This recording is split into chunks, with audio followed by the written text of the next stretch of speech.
The dog was not supposed to be alive. That was the first thing Ethan Reeves understood when he saw him. Not the matted fur, not the visible ribs, not the way the animal held his right foreleg slightly off the ground, as if putting weight on it had become a negotiation, rather than a reflex. Those things registered, but they registered second. What registered first, in the specific part of Ethan's brain that 12 years of SEAL operations had rewired for threat assessment, was the dog's eyes. They were the color of dark amber, and they were doing what trained eyes did in hostile environments.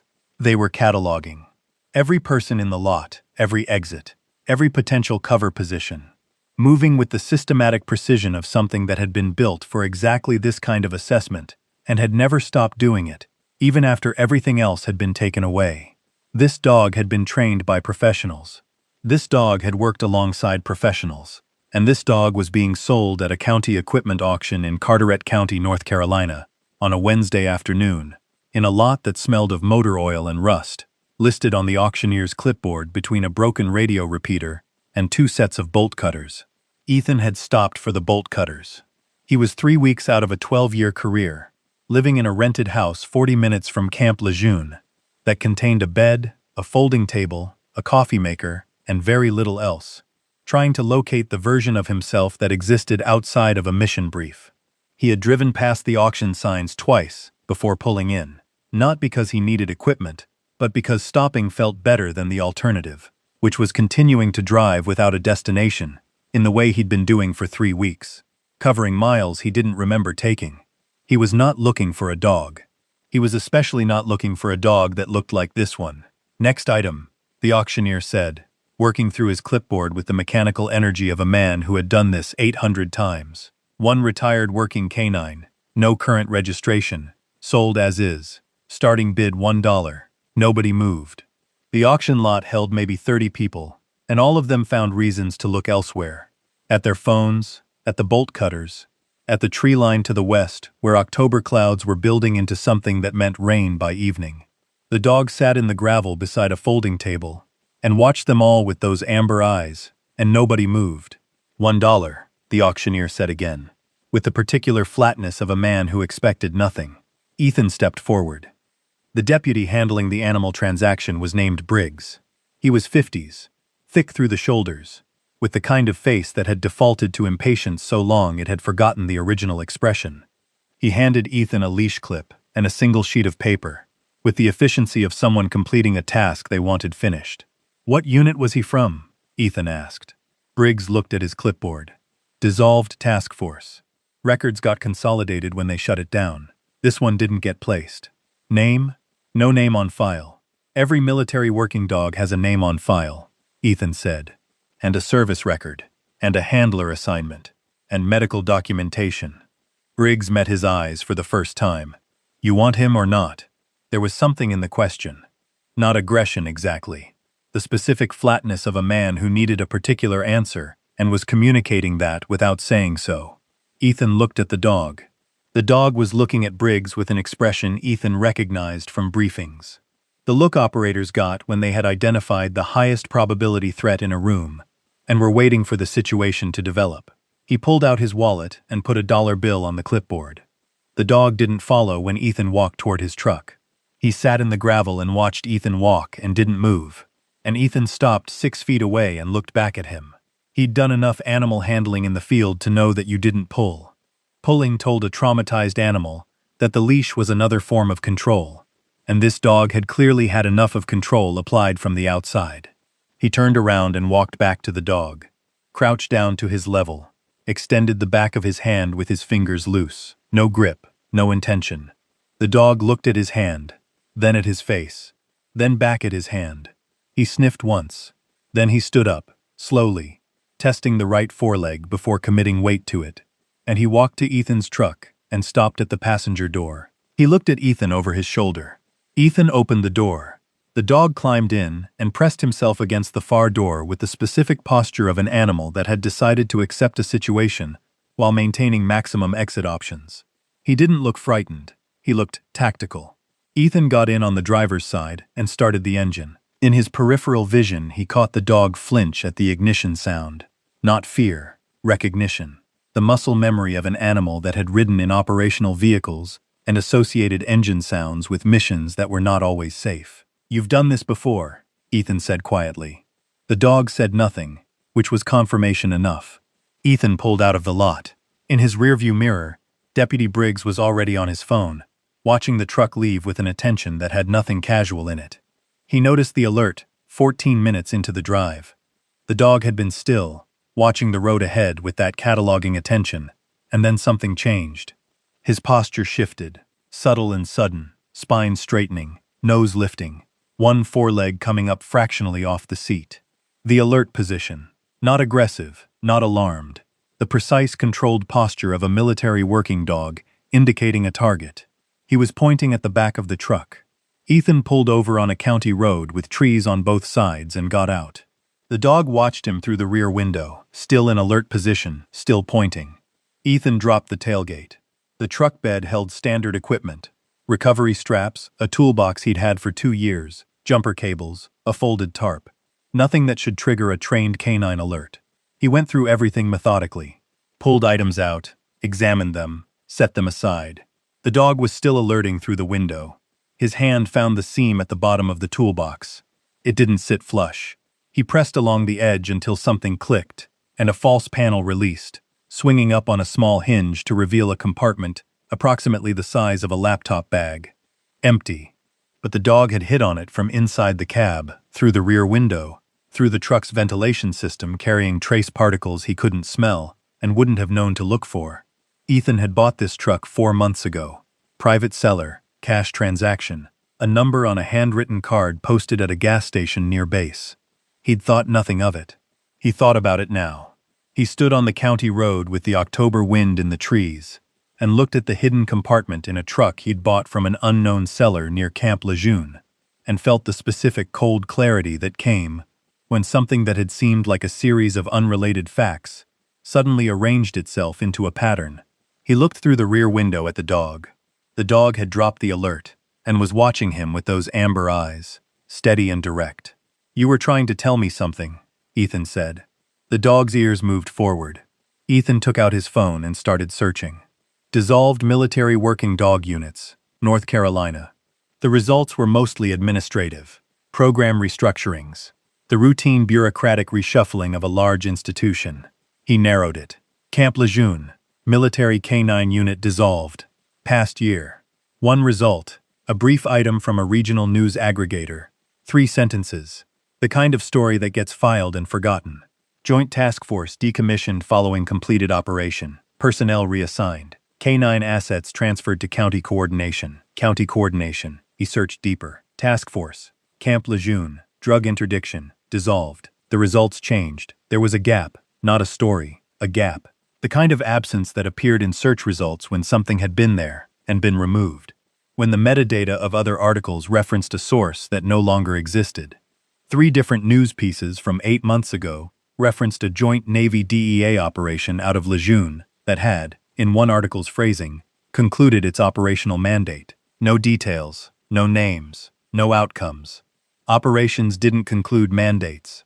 Operations ended for specific reasons, and those reasons were documented, unless they weren't meant to be. Ethan looked at the dog in his back seat and said one word. The way you said a word you weren't sure about, testing it. Atlas. The dog's entire body changed. Not dramatically, a subtle seismic shift that moved through his posture from nose to tail, ears coming to absolute attention, head turning toward Ethan with an expression that was not quite recognition and not quite grief, but something that lived in the space between them. "Your name is Atlas," Ethan said. The dog looked at him with those amber eyes, and something moved in them that Ethan felt in his sternum. He pulled out his phone and called the one person he trusted without reservation in the entire architecture of the world he'd just left. Commander Diane Sharp, retired, now working as a federal prosecutor in Raleigh, answered on the 3rd ring. "Reeves," she said. "I thought you were taking time." "I was." Something came up. He looked at the dog. "I need you to run a name for me. Atlas. Military working dog. K9 unit. Possibly attached to a joint Navy DEA operation out of Lejeune that got dissolved sometime in the last year." The pause on the line was 3 seconds. which was 2 seconds longer than Diane Sharp ever took before responding. Where did you get that name? The dog told me. Another pause. Where are you right now? County Road. Maybe 20 miles outside Jacksonville. Don't go back to your house. Diane's voice had shifted into the register he recognized from operational planning. Clipped. Precise. All unnecessary weight stripped out. Don't use your regular routes. I'm going to send you an address. Get there and stay there until I call you back. Diane, what's? I'll explain when I know more. She paused. Ethan. This name, this dog, if it's what I think it is, don't talk to anyone in the county system. Not sheriff, not local PD. Nobody with a county badge. Deputy Briggs, Ethan said. He was on his phone when I left. Then you have less time than I thought. Go. She hung up. Ethan looked at Atlas. The dog was watching him with the steady attention of an animal that had been waiting for a long time for someone to understand what it was sitting in the middle of, and that was beginning to believe, cautiously and not without conditions, that this particular human might be capable of it. The address Diane sent was a 40-minute drive north, a private property outside a town called Maysville that turned out to be a farmhouse set back from the road behind a stand of loblolly pines. When Ethan pulled in, a man was sitting on the porch steps who stood when he saw the truck, and who Ethan recognized after a moment as someone he hadn't seen in 4 years. Marcus Webb had been his team's intelligence liaison for 2 deployments, a thin, precise man with a photographic memory, and the kind of operational patience that most people didn't understand was its own form of courage. He'd left government service 18 months ago, under circumstances Ethan had heard secondhand and never fully understood. He looked at Atlas when Ethan got out, and his face did something complicated. That's him, Webb said. That's actually him. You know this dog? Webb came down the steps. He was with Task Force Vanguard, Joint Navy DEA, operated out of Lejeune for 14 months. Ethan, that task force doesn't officially exist anymore, because 7 months ago, something went wrong on an operation, and the whole unit got buried. Buried how? Webb looked at him. 4 handlers, 2 DEA agents, and 6 Navy personnel went into a warehouse facility outside New Bern on a drug interdiction raid. Official record says they encountered armed cartel resistance, and the operation was terminated with casualties. 5 people were listed as killed in action. The rest were reassigned to posts that effectively guarantee they'll never speak to each other again. And Atlas? Webb looked at the dog, who was standing beside Ethan with his weight slightly favoring that right foreleg. The K9s were supposed to be retired through standard channels. Atlas disappeared from the records entirely. When Diane started pulling the thread after you called her, she found a transfer document with forged signatures routing him to county surplus. Someone tried to get rid of him. Someone tried to get rid of him specifically, Webb said. Not the other dogs. Just Atlas. Because Atlas was the only one in the unit with a specialty that made him dangerous to whoever was covering up what happened in that warehouse. What specialty? Webb met his eyes. Currency and financial document detection. Military variant. He was trained to hit on cash, specific paper composites used in high-denomination printing, and certain chemical markers used in money laundering operations. He looked at the dog. Ethan, if Atlas was present in that warehouse during the raid, and if something happened in that warehouse that someone needed buried, then this dog is a material witness to whatever it was. Ethan thought about the hidden compartment in his truck, about the $1 sale with no paperwork, about Deputy Briggs on his phone, watching the truck drive away. Someone put him in my truck, Ethan said. Webb stared at him. The hidden compartment. The seller I bought the truck from near Lejeune. It wasn't random. Someone placed that truck where I'd find it, knowing I'd buy it, knowing a trained military dog would alert on the compartment. He looked at Atlas. Someone wanted me to find this dog. Someone wanted me to start asking questions. Atlas was watching Ethan with an expression that was, if you were willing to read it as such, confirmation. Who knew you were buying a truck? Webb said. Nobody. I responded to a handwritten card at a gas station. Webb was already pulling out his phone. The seller. Did you get a name? Cash transaction. No paperwork. Just a number on a card that I don't have anymore. Webb looked at the dog. Then he looked at Ethan, with the expression of a man adding 2 things together and not liking the sum. Someone in that unit is still alive, Webb said quietly. Someone who survived whatever happened in that warehouse, and who has been trying to find a way to surface what they know without being killed for it. He looked at Atlas. They couldn't come forward themselves, so they sent the dog. Ethan felt the weight of that land completely. Atlas had been sitting in county surplus for an unknown number of weeks, waiting. Not because no one wanted him, because no one had come yet who was capable of understanding what he was sitting in the middle of. Who was Atlas's handler? Ethan asked. Webb checked his phone. Petty Officer First Class Daniel Reyes. Listed as killed in action 7 months ago. Body not recovered. Ethan looked at Atlas. The dog's ears were forward, amber eyes on Ethan's face, and in them was something that 12 years of combat experience recognized clearly. It was the look of someone who had been carrying a mission alone for too long, and had just, carefully, and with full awareness of the risk involved, decided to trust someone else with it. They went inside, and Webb spread everything on the kitchen table. Diane had pulled what she could through back channels. Fragments, references, the administrative ghost of an operation that someone had worked very hard to make disappear. What remained was partial but patterned. Task Force Vanguard had been running for 14 months, targeting a specific cartel distribution network that was using military freight channels out of Lejeune to move product up the eastern seaboard. The operation had made 4 successful interdictions.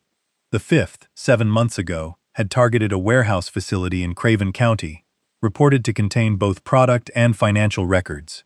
The raid had gone in at 0200. The official after-action report, which Diane had located in a classified database through a contact who owed her a significant favor, described a 3-minute firefight with cartel-affiliated armed personnel, resulting in 5 friendly casualties and the destruction of the target facility. Case closed. Unit dissolved. Files classified at a level that effectively ended any civilian oversight. What the after-action report did not explain was why a facility supposedly destroyed in a firefight had generated no responding emergency services calls that night. No fire department, no police dispatch, nothing. Webb pointed at this detail. The facility wasn't destroyed in a firefight, he said. It was destroyed after, deliberately. Someone needed what was inside that warehouse, gone before it could be processed as evidence. What was inside? Ethan asked. Webb pulled up a fragment of a financial intelligence brief. 5 lines that had survived in a database backup before someone got to the original. Atlas had hit on significant financial documentation during pre-raid assessment. Multiple formats, estimated volume suggesting ledger-level record-keeping. Financial records, Ethan said. Not just product. Records connecting the distribution network to buyers. Webb's voice was careful. Ethan, the cartel didn't build a distribution network through military freight channels without help on the inside. Someone with access, rank, the ability to route shipments without triggering inspection protocols. Those records would have named them, and those records are gone, along with the raid team that found them. Webb looked at him. Except for one dog who was trained to detect exactly what was in that warehouse, and who has been trying to find someone to tell ever since. Atlas had been sitting in the far corner of the kitchen during this conversation, and at some point, without Ethan noticing the transition, he had moved to Ethan's side and was now pressing lightly against his leg. Not demanding attention, just present, the way a partner was present. Ethan put his hand on the dog's head. "We're going to figure this out," he said. Atlas leaned into his hand. From outside came the sound of tires on gravel. Webb went to the window, looked out with the careful lateral positioning of someone who'd spent time in places where windows were threats. 2 vehicles, he said. Not local plates. He looked at Ethan. They found us faster than I expected. How? Webb's face went through a sequence of expressions that ended on something that looked like the specific regret of a man who has just identified his own mistake. My search queries. I used a back channel, but it's not invisible to someone with signals intelligence capability. Ethan was already moving. He looked at Atlas. The dog was standing, alert, foreleg forgotten, full weight on all 4 feet for the first time since the auction lot. He was watching the door with the focused readiness of an animal that remembered what it was. How many? Ethan asked Webb. Webb checked the window again. 4 that I can see. Moving with professional spacing. Ethan assessed the farmhouse. 1 front door, 1 back. 2 ground floor windows on each side. He looked at Atlas. The dog looked back with amber eyes that were entirely steady. Whatever you know, Ethan said quietly. Whatever Reyes sent you to tell. I'm listening. I'm not going anywhere. Something in Atlas's posture changed, small and complete. A decision made, a mission accepted, a door opening to the back of the property, as the front door took the first impact, and two men moving through the Carolina woods in the early dark, one of them on 4 legs and one of them on 2, both of them carrying something that someone very powerful needed buried, neither of them running, moving toward what was coming. They went out the back door at a controlled pace, not running, because running in a hostile environment without knowing your pursuit's capability was how you made fatal decisions. Ethan had learned this in a drainage ditch outside Mosul at 2 in the morning, with 3 men behind him and a flooded creek ahead, and the lesson had embedded itself below the level of conscious recall into something that simply operated when it needed to. Atlas moved beside him without a command. The dog's stride was adjusted, deliberate, matching Ethan's lateral movement through the tree line with the fluid precision of an animal that had done this in conditions significantly worse than a Carolina pine forest on a cloudy October evening. The right foreleg was holding. Whatever damage had been done to it, the dog's operational instincts had overridden the compensation pattern. Webb came out behind them and pulled the door closed without sound. They had 40 seconds, maybe 60, before the men at the front found the back empty and reoriented. "Where does this property back to?" Ethan said. "Creek," Webb said quietly. 50 yards east. Beyond that, timber company land, no structures for 3 miles. Ethan looked at Atlas. The dog was scanning the tree line with that cataloging attention, ears rotating independently, processing the acoustic landscape of the woods with equipment that made human hearing feel approximate. His ears stopped rotating. "Locked north. Company north," Ethan said. Webb adjusted without question, moving south instead. They covered the 50 yards to the creek in just under a minute, staying low under the canopy where the failing light made movement harder to track from a distance. The creek was narrow, maybe 12 feet across, running fast from the week's rain, the water dark and cold-looking. Atlas went in without hesitation. Ethan followed, the cold hitting him mid-thigh, the current pushing against his legs with more force than the width suggested. Webb came in behind them, and the 3 of them crossed in 10 seconds and came up the opposite bank into the heavier growth of the timberland, where the pines were older and taller, and the undergrowth was thick enough to close around them. Behind them, through the trees, a light swept the back of the farmhouse. Then voices, low and clipped, the communication of professionals who had found an empty building and were assessing. They moved deeper into the timberland. They walked for 40 minutes without speaking. Atlas led, which was not something Ethan had instructed but which he followed, because the dog's threat assessment in unfamiliar terrain was more reliable than his own in the dark, and because Atlas moved with the particular confidence of an animal that was no longer reacting but navigating. There was a difference, and Ethan could feel it in the pace and the direction changes. Not fleeing, routing. The dog was taking them somewhere specific. Webb moved beside Ethan, breathing controlled, the field conditioning of a man who had spent enough time in difficult places to know that panic was a resource expenditure you couldn't afford. "How bad is this?" Ethan said. Webb was quiet for a moment. The people who shut down Task Force Vanguard had enough institutional authority to classify the after-action report, reassign the surviving personnel to remote postings without standard review, and route the K-9 assets through county channels without triggering any of the oversight protocols that should have flagged it. That's not a mid-level cover. That requires someone in a position that controls information flow at the command level. How high? At minimum, flag officer. Someone who can touch classified databases, influence personnel assignments, and reach into county sheriff operations without it looking unusual. He paused. At maximum. I don't want to speculate yet. Ethan processed this. The truck. Someone positioned the truck deliberately, knowing I'd buy it. Knowing Atlas would alert on the compartment. Knowing I'd start asking questions.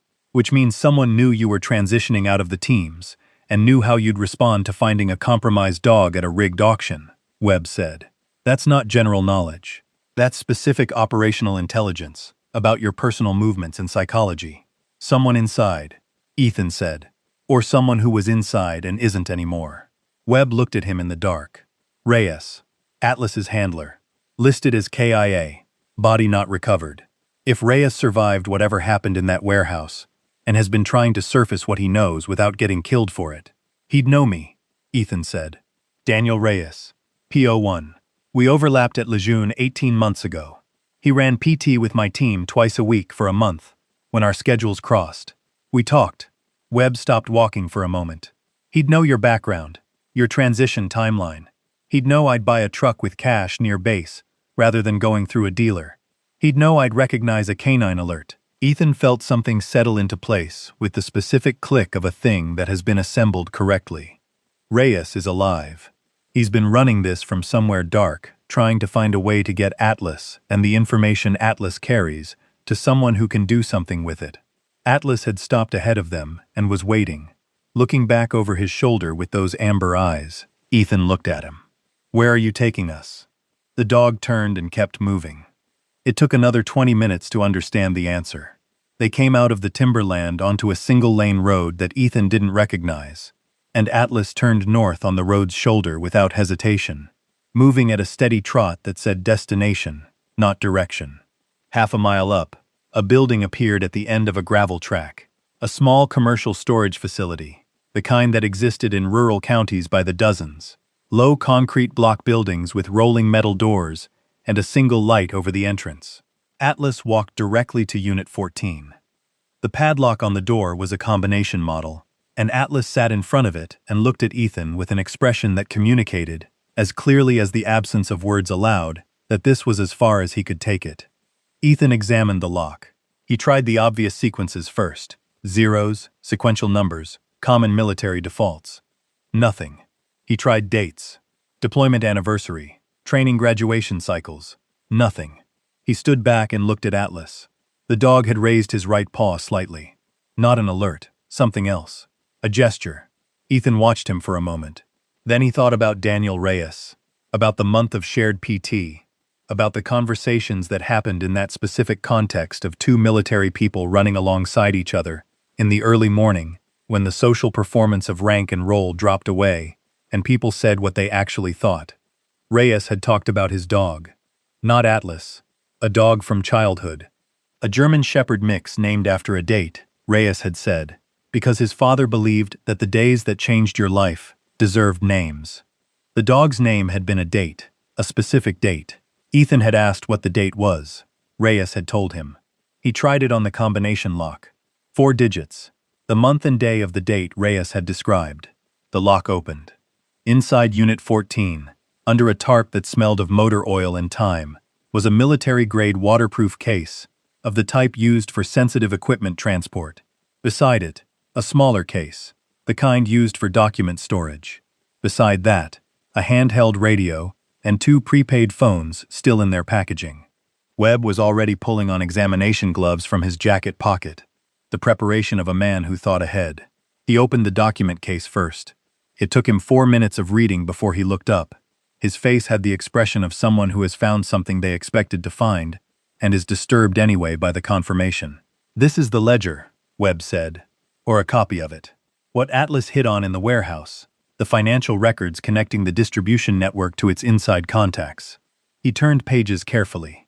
Ethan, this is comprehensive. Transaction records, routing information, personnel identifiers. This isn't cartel bookkeeping.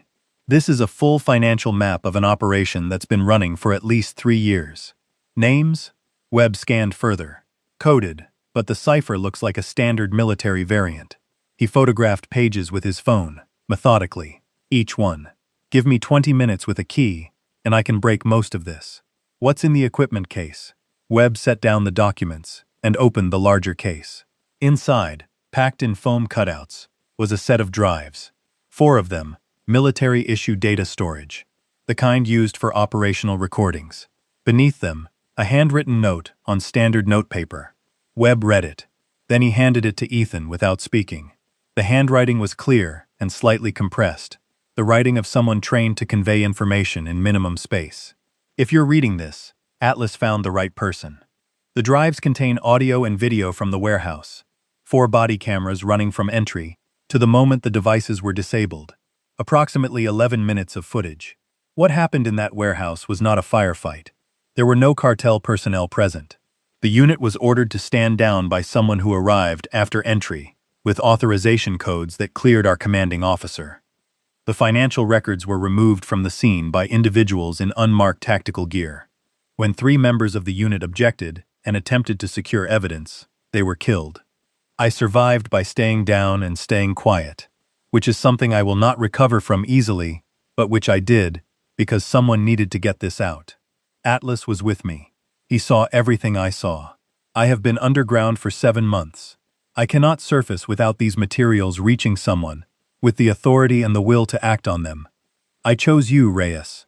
Ethan read it twice.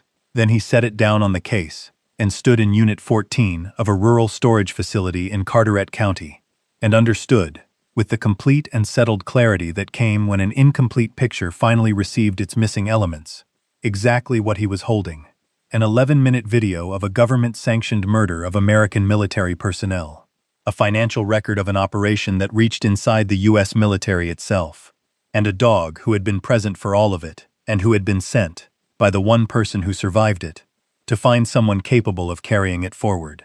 Atlas was sitting beside the case, watching Ethan with those amber eyes. Not anxious, not performing. Waiting. Ethan crouched in front of him. "Reyes sent you to the right person," he said. Atlas leaned forward and pressed his forehead briefly against Ethan's. The gesture lasted 2 seconds and carried more weight than most things Ethan had been told in words. They worked through the first drive immediately. Webb had a laptop in his jacket, the thin operational type that looked civilian and wasn't, and he connected the first drive, while Ethan watched the door and Atlas maintained his systematic survey of the perimeter, moving to the unit's entrance every 6 minutes and checking the road with the regular intervals of an animal that had internalized a watch schedule. The footage was raw, body camera quality, the slight fisheye distortion, and automatic low-light adjustment of military wearable systems. The timestamp in the corner showed 0211, 7 months ago. The unit entered the warehouse in standard formation. Ethan watched the entry, the stacking at the door, the controlled spread into the interior space. The warehouse was large, concrete floors, high ceilings, the kind of space that had been used for legitimate storage, and then repurposed. There were tables. On the tables were documents, physical documents, ledgers, bound records, the specific organized accumulation of an operation that had been running long enough to generate its own bureaucratic weight. Atlas was visible in the footage, working a search pattern beside his handler. Reyes was on the edge of the frame, right-handed, Atlas on his left, and the dog moved with the trained efficiency of an animal that knew exactly what it was doing. Then Atlas hit. He sat, raised his paw. The alert was textbook. On the documents, 11 minutes from entry, the footage showed new figures entering the warehouse from the far end. Not cartel personnel. Tactical gear, no insignia. Moving with the bearing of trained operatives. They came in through a secondary entrance that the unit hadn't been covering, because their intelligence brief hadn't shown it. The figure at the front of the new group raised a hand and spoke. The audio was partially degraded, but Webb ran an enhancement that recovered enough. "Stand down and step away from the materials. Authorization Kilo 79er. Compliant withdrawal required immediately." The unit's commanding officer hesitated for 11 seconds. Visible hesitation. A man receiving an instruction that conflicted with everything his training told him about the situation. Then 3 members of the unit didn't comply. They moved toward the documents, and the footage ended in 7 seconds of controlled, professional violence that Ethan watched without expression, but felt in his chest, in a way that was going to take time to process. 3 operators down. Documents removed. Unit commanded to stand down. Stand by. Await debriefing. Reyes had stayed down. The footage cut. Webb closed the laptop and neither of them spoke for 30 seconds. Atlas had come back from the entrance and was sitting beside Ethan, pressed against his leg. "Authorization code," Ethan said finally. "Kilo 79er. Can you trace that?" Webb was already writing. "Authorization formats at that level are issued by a specific command layer. I can cross-reference the format against known protocols." He looked up. "Ethan, whoever issued that code had operational authority over that unit at that moment. That's not a field call. That's a command-level decision." Ethan thought about what that meant in practical terms. Someone above the task force in the chain of command had authorized the seizure of evidence, and the killing of American military personnel to protect it. The inside contact, he said. The person in the financial records. The one the cartel was paying. Webb nodded slowly. Someone who knew the raid was coming. Who had enough rank to issue override authorization codes. Who sent their own people in to clean the scene before it could be processed. Who is it? Webb looked at the document case. That's what the cipher will tell us. Give me an hour. He didn't get the hour. Ethan's prepaid phone, the number he'd given only to Diane Sharp, buzzed at the 40-minute mark. Reeves, Diane said when he answered. I have to tell you something, and I need you to hear it completely before you react. Go. The vehicle's at the farmhouse. We ran the plates through a federal contact. They're registered to a private security contractor called Meridian Solutions. She paused. Meridian Solutions has 3 current contracts with the Department of Defense. One of those contracts is with Naval Special Warfare Command. Ethan said nothing. They're not cartel, Diane continued. They're not local corruption. These are DoD contractors operating with what they believe is sanctioned authority to recover sensitive materials and eliminate security risks. She paused.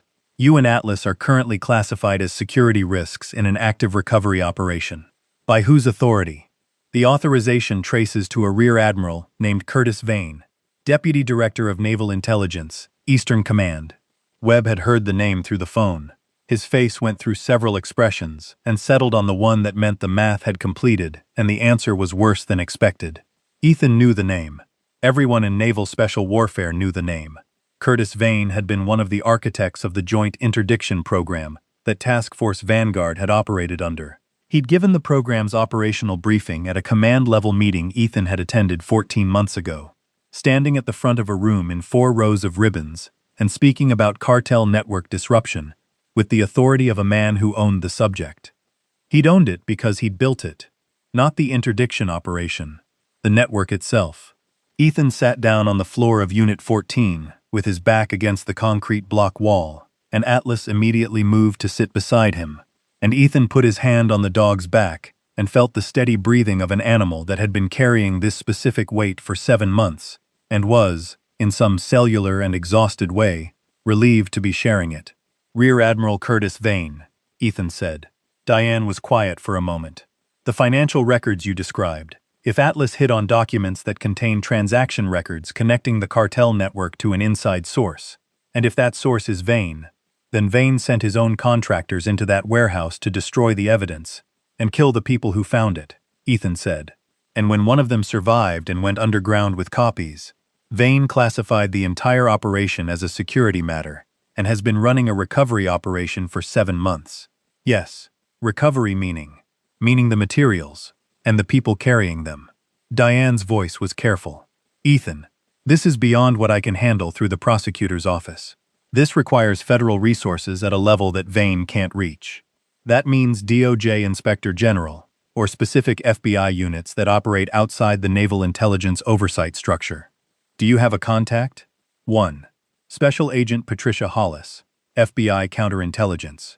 She's been working defense contractor corruption for 3 years, and she owes me a conversation I've never called in. Diane paused. I'll call her now. But Ethan, Meridian Solutions has your location. The farmhouse team will have reported in by now, and Vane will redirect assets. You need to move. How far from Hollis can you get tonight? Depends where she is.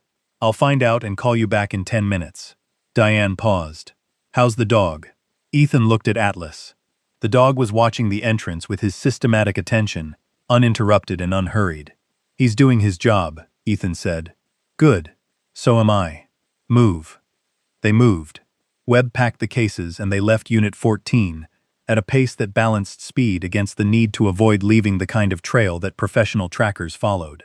Atlas led them back to the road using a different route than they'd come, the dog's internal compass, apparently operational, regardless of direction or darkness. And half a mile down the county road, they found what Ethan had been looking for. A small engine repair shop, closed for the evening, with 3 vehicles parked beside the building. Ethan didn't take a vehicle without consideration. He left cash in the door handle, more than the vehicle was worth, and took the keys from the magnetic box under the bumper that people in rural counties trusted, because they'd never had reason not to. He'd leave a note with the plate number and contact information when this was over. He drove south, then east, then south again, using county roads and keeping well under the speed that attracted attention.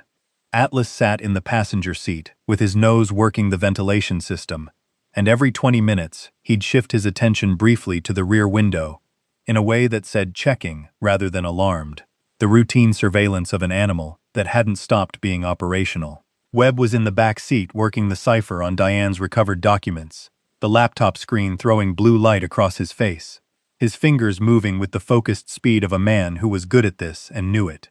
Diane called back at the 40-minute mark. "Hollis is in Raleigh," she said. "She'll meet you, but not at her office, not at any federal facility." She named a location, a university library, 24-hour reading room, the kind of public space that was simultaneously anonymous and full of witnesses. "She'll be there in 2 hours. She's coming alone." "What did you tell her?" "Enough." Diane paused. "She knows Curtis Vane's name. She already knows his name, Ethan. She's heard it before in a different context. That's all I'll say until you're in the room with her." He drove. At the 90-minute mark, Webb looked up from the laptop. "I've got the cipher partially broken," he said. "Enough to read the primary transaction records." He was quiet for a moment. "Ethan, the inside contact in the financial records isn't just Vane." "What do you mean?" "The records show 2 individuals. Vane is one. The second." Webb turned the laptop so Ethan could see the screen at a red light. "The second identifier cross-references to a congressional liaison position attached to the Senate Armed Services Committee. A congressman.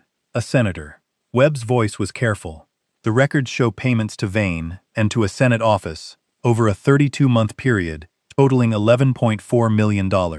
In exchange for Vane providing protection for the distribution network through the naval freight channels, and the Senate office providing legislative cover that prevented the kind of oversight that would have exposed it." $11 million, Ethan said. "Split between a flag officer and a sitting senator," Webb said. "In exchange for routing cartel product through American military supply chains for 3 years. And Task Force Vanguard found the records. And 3 members of the unit died for it." Webb closed the laptop. The other members got scattered to postings where they couldn't compare notes. Reyes went underground. And Atlas, he looked at the dog, who was watching the road ahead with those steady eyes. Atlas became the last remaining piece of evidence that any of it happened. Special Agent Patricia Hollis was 46 years old and looked like someone who had spent 2 decades in rooms with powerful people and had concluded that power was mostly theatrical. She was already in the reading room when Ethan arrived, seated at a table in the far corner with her back to the wall. A position choice that told him everything he needed to know about her operational instincts. She looked at Atlas when they sat down. She didn't say anything for a moment. "Then, I have a file on Curtis Vane that I've been building for 14 months, and that has never been enough to move on, because every time I develop a viable evidentiary thread, it goes cold in ways that suggest active interference." She looked at Ethan. "You have the warehouse footage. I have 11 minutes of body camera recording, showing a sanctioned operation shut down by armed contractors with DoD authorization codes, and 3 fatalities among non-compliant personnel." Hollis was quiet for 2 seconds. "That's enough to open a federal grand jury, if I can get it in front of a judge who isn't in Vane's reach." Webb set the document case on the table. Financial records from the warehouse. Partial cipher break showing 32 months of transactions connecting Vane to a Senate Armed Services Committee office. Hollis looked at the case, then at Webb, then at Ethan, then she looked at Atlas for a long moment. "This dog was present at the warehouse," she said. "He hid on the financial documents," Ethan said. "He's the one who found what the unit found. He's the reason Vane has been running a recovery operation for 7 months. Because Atlas is a trained witness, and because whoever sent us this evidence understood that a trained military working dog's alert constitutes admissible corroboration of material discovery." Hollis leaned back. "You understand what happens when I open this. Vane is connected. The senator is connected. There will be an institutional response that will try to bury this in classification claims and national security privilege before a grand jury can be seated. I understand. And the contractor teams that have been running the recovery operation will escalate. You and the dog will move from classified security risks to active targets. I understand that too." Hollis looked at him for a moment. "Why are you doing this? You've been out of the service for 3 weeks. You could have walked away from that auction. You could have driven past the bolt cutters and kept going. Ethan thought about Daniel Reyes underground for 7 months. About 3 operators killed in a warehouse by people who were supposed to be on the same side. About a dog sold for $1 to disappear into a county surplus lot, and instead, alerting on a hidden compartment in a truck because someone had trusted him to find the right person, and he had decided, carefully, and with full knowledge of what it cost him, to try. He looked at Atlas. He gave me the $1, Ethan said. Hollis looked at the dog. Atlas met her eyes, with those amber eyes that had been cataloging threats and exits and potential allies for 7 months of a loan, and something in Patricia Hollis's expression shifted from professional assessment into something more personal and more certain. She opened her bag and took out a secure satellite phone. "I'm calling the Doge OG office," she said. "Non-standard channel, outside Vane's oversight structure. We'll need a secure location for the next 48 hours, while the warrants get structured." She looked at Webb. "Can you complete the cipher break tonight? Given 4 hours and coffee." "Yes." She looked at Ethan. "And you?" Ethan looked at Atlas, who was pressed against his side with that steady, present weight. "We're not going anywhere," he said. Hollis nodded. She dialed. Outside the library windows, Raleigh moved through its ordinary evening. Traffic and rain and the indifferent business of a city that didn't know it was 48 hours away from a federal action that would reach from a Carolina warehouse 7 months in the past, all the way up to offices, with names on the doors that people recognized from the news. Inside, 3 people and 1 dog sat at a corner table under fluorescent light and began the work of making sure that what Daniel Reyes had given everything to surface would not disappear again. Atlas lay down under the table with his head on Ethan's foot. He had been running for 7 months. For now, he stopped. The 48 hours that followed were the most operationally complex of Ethan's civilian life, which was saying something considerable, given that his civilian life had so far consisted primarily of driving without destinations and buying bolt cutters at county auctions. Hollis moved them before midnight.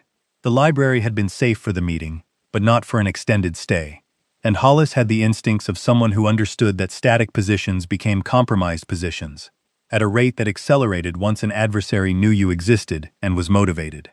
She drove them herself in a vehicle registered to a federal shell entity that Meridian Solutions couldn't trace through standard channels, moving through Raleigh's late traffic with the unhurried confidence of someone who had done protective transport before and found drama in it unnecessary.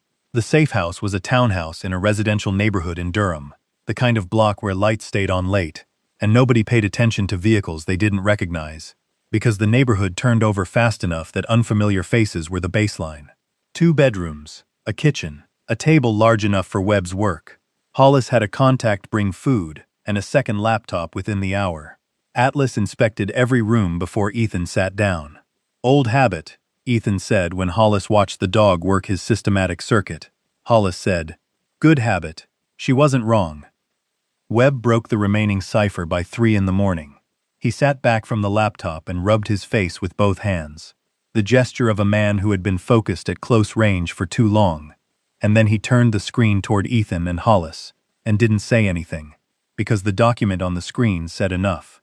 The second identifier in the financial records was a Senate Armed Services Committee office, registered to the legislative staff of Senator Douglas Merritt of Virginia, 18-year incumbent, ranking member of the Defense Appropriations Subcommittee, the specific position from which a single person could influence the oversight mechanisms that should have caught what Vane was doing and redirect them before they got close enough to matter.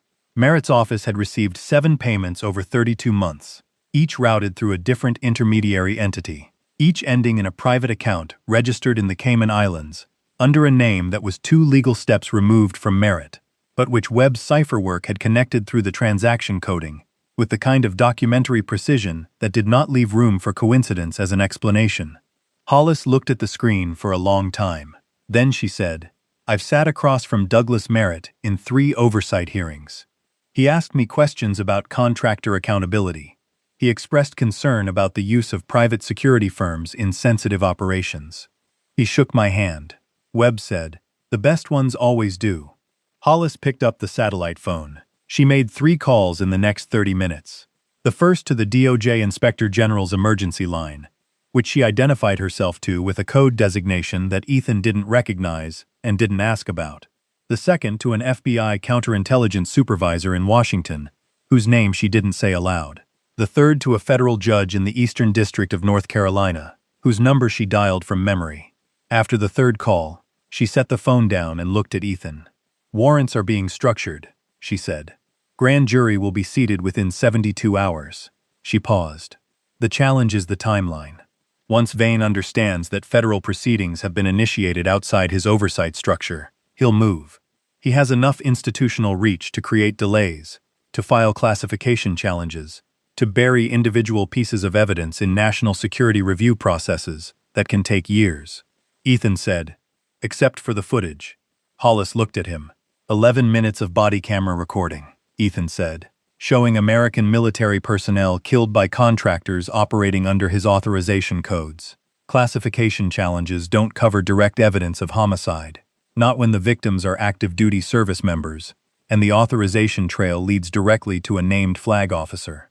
Hollis nodded slowly. "That footage has to be in federal custody before Vane knows it exists. Not copies. The original drives. Which means we need to transfer them tonight. Which means we move before sunrise." Atlas lifted his head from the floor where he'd been resting and looked at Ethan with those amber eyes. The dog had been sleeping in 40-minute intervals, waking at each new sound, conducting his quiet perimeter checks, returning to Ethan's side. He hadn't slept deeply once. Ethan understood. Some things kept you from sleeping deeply. Not fear, exactly. Responsibility. The weight of carrying something that mattered, until you could put it down in the right hands. "Almost," Ethan told him quietly. The dog put his head back down, but his eyes stayed open.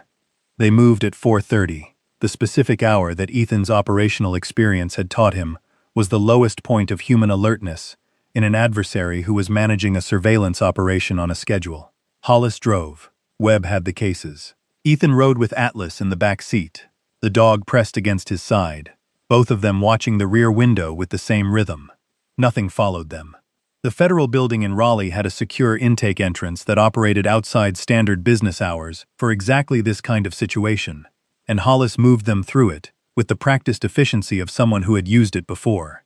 A forensic evidence technician who looked like he had been awake for the same 48 hours they had received the drives, with the careful handling of someone who understood what he was receiving. Chain of custody documentation was completed in triplicate. Hollis signed. Ethan signed. Webb signed. The moment the last signature was dated and witnessed, something shifted in the room. Not dramatically, not with the theatrical weight that stories sometimes applied to moments of completion. Just a subtle change in the air pressure of the situation.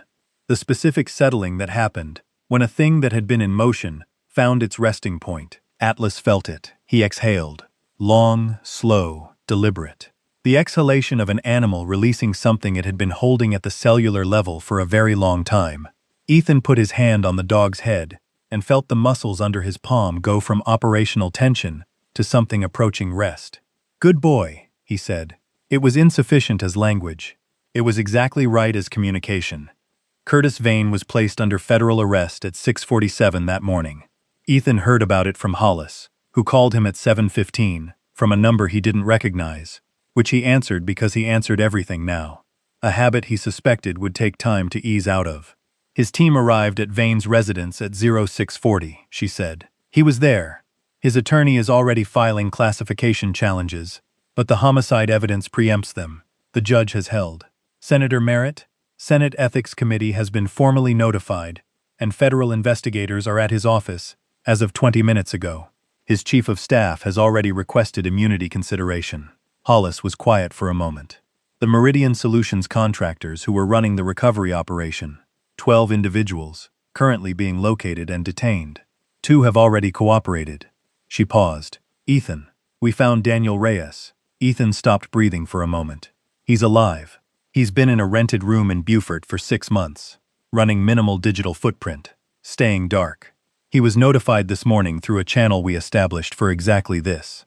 He's being brought in under protective custody." "How is he?" Hollis chose her words.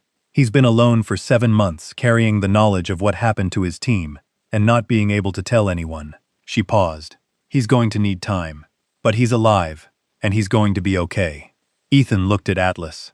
The dog was watching him. Those amber eyes, steady and present, reading him the way Atlas read everything, completely, without agenda, with the full attention of an animal that had decided this person was worth understanding. "Tell Reyes," Ethan said. "Tell him Atlas is okay. Tell him the dog finished the mission." A pause on the line. "I'll tell him," Hollis said. There was something in her voice that was not standard professional communication. "I'll make sure he knows." They met in a conference room in the federal building 4 hours later.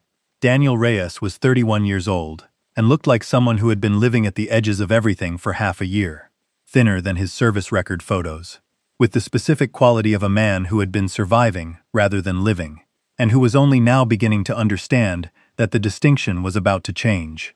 He was wearing civilian clothes that didn't quite fit, and his hands were steady on the table, with the deliberate steadiness of someone managing them. He looked at Atlas when they brought the dog in. Atlas crossed the room in 4 seconds. He pressed his entire body against Reyes's legs, and his tail moved in the low, continuous way that was not performance, but biology. The deep frequency response of an animal reuniting with someone it had been separated from, and Reyes put both hands into the dog's fur and bent over him with his forehead against the dog's neck and didn't say anything for 30 seconds, while the room found reasons to look at other things. When he straightened, his eyes were red, but his voice was level. "I trained him to find whoever opened that lock," Reyes said. "Gave him the date as a command cue, 6 months before the warehouse. Figured if anything went wrong, Atlas would lead someone there." He looked at Ethan. "I didn't know who. I just knew that whoever figured out the lock combination remembered a conversation with me. That meant I could trust them." Ethan thought about PT at dawn, 2 people running side by side, the specific intimacy of shared physical effort that made people say true things. "I remembered," he said. Reyes nodded. He looked down at Atlas. "Torres would have done the same, you know. His handler on the previous unit. Atlas has always been like this. He finds the right person. He always has." The federal proceedings moved with the momentum of something that had been building for a long time, and had finally found the gradient it needed. Curtis Vane was indicted on 11 counts, including conspiracy to commit murder of federal personnel, obstruction of justice, bribery, and conspiracy to distribute controlled substances through military channels. His attorney's classification challenges were denied at the district level, and the appellate review was expedited, given the nature of the charges. Senator Douglas Merritt resigned from his seat on a Tuesday morning, citing health reasons, in a statement that nobody with access to the preceding week's news coverage found credible. His cooperation agreement with federal prosecutors was filed the same afternoon. Meridian Solutions had its DoD contracts terminated, and its principals named as co-conspirators in the federal indictment. The company's assets were frozen within 48 hours of the initial arrests.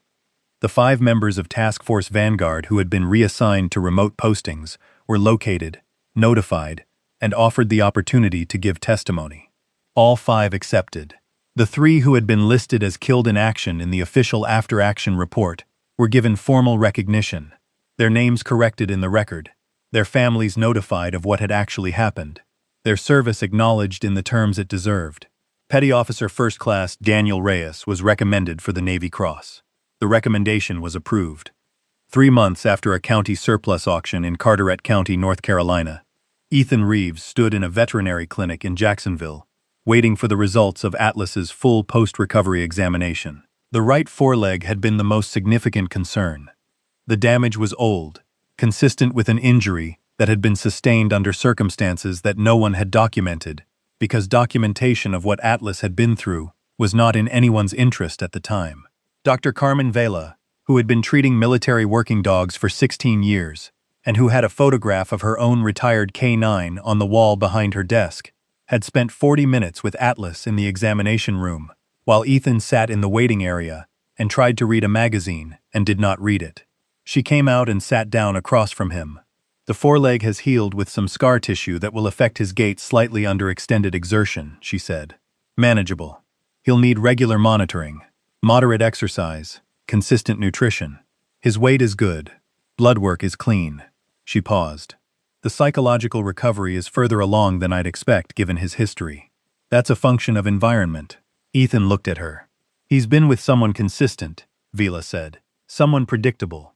Someone who shows up the same way every day. She looked at her notes. That's what rebuilds trust in an animal that's been through systematic trauma. Not time alone. Consistency of presence. She closed the folder. He's going to be okay. Better than okay. Ethan exhaled. How long before he can do light work again? Vila raised an eyebrow. What kind of work? Ethan had been thinking about this for 3 months. About Daniel Reyes's comment. Atlas finds the right person. He always has. About the specific, irreplaceable capability of a military working dog, whose training didn't expire when his service contract did. About the number of retired canines cycling through county surplus lots and private rehoming programs and bureaucratic gaps, with no one equipped to understand what they were carrying or what they still had to offer.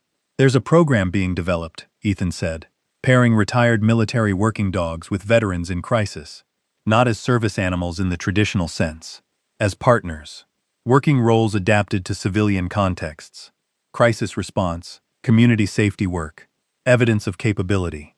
He paused. Atlas would be the first placement. He'd help train the model. Vela looked at him for a moment. That's a significant undertaking.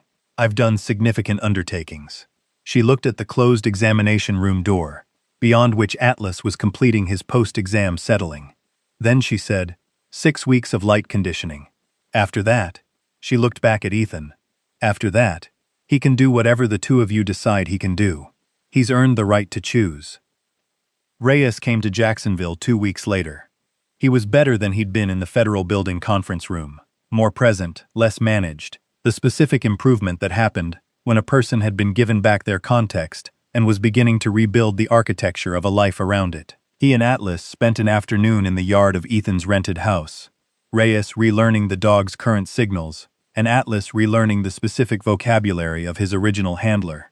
And by evening, the two of them were operating together with the ease of something returning to its natural language. Ethan watched from the porch. Reyes came up the steps when Atlas had finally settled in the yard, watching the tree line with his systematic attention. "You're keeping him," Reyes said. It wasn't a question. Ethan thought about the right answer. He looked at Atlas in the yard, copper eyes moving across the perimeter with that unhurried, thorough attention that had been cataloging the world since a county surplus lot in October. He kept himself, Ethan said. "I'm just staying in the same direction." Reyes was quiet for a moment. Then, "The program you're building. The veteran pairing work. Yes, I want to be part of it." His voice was direct. "I spent 7 months alone, with a secret that needed telling. I know what isolation does to people who are trained to operate in teams, and then suddenly aren't." He looked at the yard. Dogs help. Real working relationships help. Not therapy speak, not managed programs with clipboards. Actual partnership with an animal that's been through its own version of what you've been through. Ethan looked at him. "We start in 6 weeks." Reyes nodded. Then he looked at the yard again. At Atlas, watching the tree line in the last of the afternoon light. "He never stopped working," Reyes said quietly. "Even when there was no mission and no handler and no one paying attention. He just kept doing the job." "That's what training does," Ethan said. Reyes shook his head slightly. "It's not the training." He paused. "It's who he is." The program was called Atlas Initiative, not named for the mythology, named for the dog, named for the specific, documented fact that one military working dog sold at auction for $1 had, through the unbroken application of his training and his loyalty and his refusal to stop doing his job regardless of circumstances, surfaced a conspiracy that had cost 3 American service members their lives and brought it to the people capable of acting on it. The federal case against Curtis Vane went to trial 11 months after the arrests. The body camera footage was played in court for 4 hours. The financial records were entered as evidence. Reyes testified for 2 days, precise and complete, the testimony of a man who had rehearsed it alone in a rented room in Beaufort for 6 months and was finally giving it to the audience it was meant for. Vane was convicted on 9 of 11 counts. Senator Merritt's cooperation agreement resulted in a reduced sentence that still amounted to the end of everything he had built over 18 years. The 3 members of Task Force Vanguard who had been killed in the warehouse were awarded the Navy Cross posthumously. Their families were present at the ceremony. Reyes stood with them. Atlas sat beside Reyes in his service vest, and the dog held his position through 2 hours of ceremony with the dignified stillness of an animal that understood, in whatever way animals understood such things, that this moment was worth the full weight of his attention. Ethan stood at the edge of it and watched. Afterwards, one of the families, the wife of a petty officer named Garza, who had been 28 years old when he died in that warehouse, found Ethan in the reception space.